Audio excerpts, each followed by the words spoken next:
Meski sempat melambung, harga beras di tingkat pedagang eceran maupun grosir di Kabupaten Aceh Besar kini mulai berangsur turun. Ya, meski begitu penurunan harga beras diakui belum signifikan dibandingkan saat kenaikan pada Juli lalu. Mulai turunnya harga beras di Kabupaten Aceh Besar diakui pedagang, salah satunya yang berada di Kecamatan Baitusalam.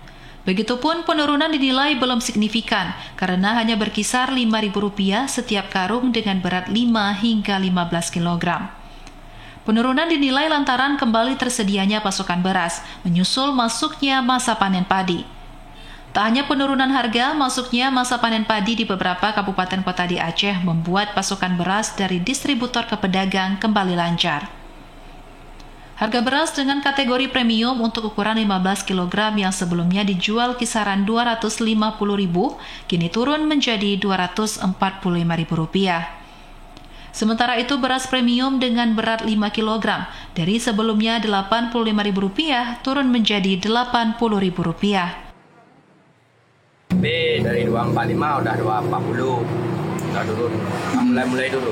Kalau yang biasa, kalau yang premiumnya dari 250. Tapi kemarin nggak ada beras MB. Nah, ini baru ada.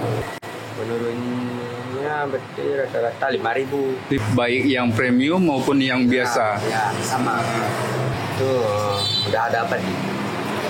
Udah panen. Kita mudah juga dapat beras sekarang. Ya. Kalau kemarin agak langka.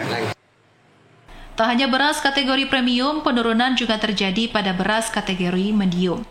Beras yang sebelumnya dijual kisaran harga Rp245.000 per sak 15 kg, kini turun menjadi Rp240.000 hingga Rp235.000 tergantung jenis dan merek.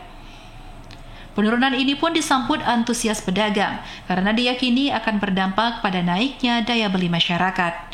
Penurunan diyakini akan terus terjadi dalam beberapa hari ke depan menyusul operasi pasar yang gencar dilakukan pemerintah. Dari Aceh Besar, Arman Konadi, TVRI Aceh melaporkan.